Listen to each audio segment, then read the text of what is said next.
ඇතුළත පොඩ්ඩක් බලා ගන්න පුළුවන් වේද? කම් පොච්ච.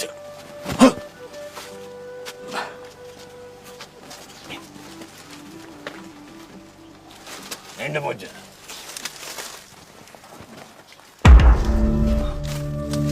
සුදුවලිගේ ඇත්තෝ මොකක්ද ඒ සද්දේ? නෙට්ෆ්ලික්ස් පොච්ච.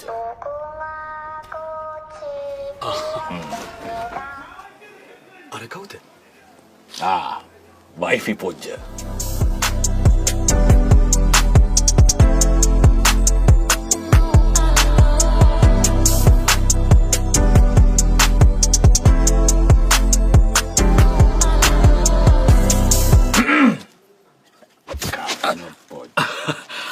ඔව් අපිට හායි. ඇත්තටම කුඩා නිවසක් හැබැයි මේකේ තියෙන මේ පොඩි ඒරියා එකේ සෑහෙන දෙයක් කරලා තියෙනවා වගේ. මේ කවුද සුදුවලිගේ ඇත්තෝ? මේ තමයි ඉන්නේ අපේ කැකුලා පොච්ච. කැකුලා. ඒ කියන්නේ පුතා. මෙයාගේ නෙමෙයි හැබැයි කලින් එක්කෙනාගේ තමයි පොච්ච. පුතා මොනවද වැඩියෙන්ම ටීවී එකේ බලන්න කැමති? Squid game. වනවදලේ වසන්තේ. ඔව් අපි සුදුවලිගේ ඇත්තොත් එක්ක ෆිල්ම් එකක් බලලා ඉවර වුණා විතරයි. ඉතින් සුදුවලිගේ ඇත්තෝ අපිට කියන්න හැමදාම ගත වෙන්නේ මේ විදියටද? ඒ කියන්නේ ඔයාගේ රූටීන් එක කොයි වගේද? මේකප් පොච්ච. එතකොට ජිගි ජිගි පොච්ච. ජිගි ජිගි පොච්ච.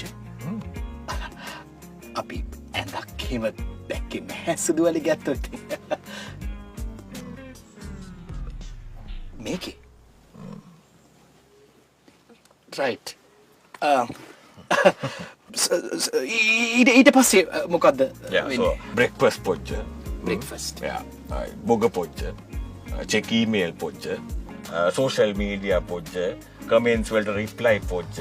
influencer content filming පොච්ච. lunch පොච්ච. then afternoon small jiggy jiggy පොච්ච. then afternoon nap පොච්ච. tea පොච්ච. evening cricket sometimes පොච්ච. then dinner පොච්ච. then skincare routine පොච්ච. jiggy jiggy පොච්ච. sleep පොච්ච.